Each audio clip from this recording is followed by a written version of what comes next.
Hello viewers, আসসালামু আলাইকুম। আশা করি সবাই ভালো আছেন। আমি এই ভিডিওটা করার কারণ হলো আমাদের বিগত যে বন্যাটা হলো, এই বন্যাটার কারণে আমাদের বাড়িতে অনেক বৃষ্টিপাত হয়েছে। তো এই বৃষ্টিপাতের কারণে আমাদের বাড়ি যেগুলো ঘর ছিল, এই ঘরগুলোর মধ্যে অনেক পানি উঠে গেছে।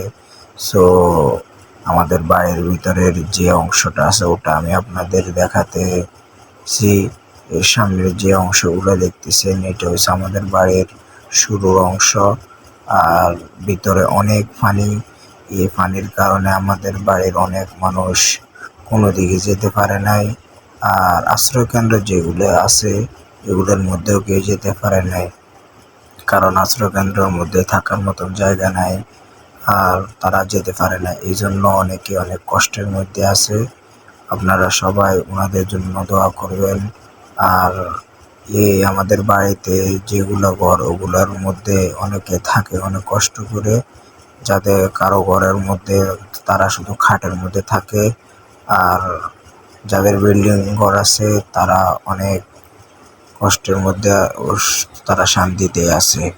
আর যারা টোনের ঘর আছে তাদের অনেক কষ্ট। আর অনেকে আশ্রয়কেন্দ্রে যেতে পারে নাই। তো আমাদের বাড়িতে যেগুলো বিল্ডিং আছে এগুলোর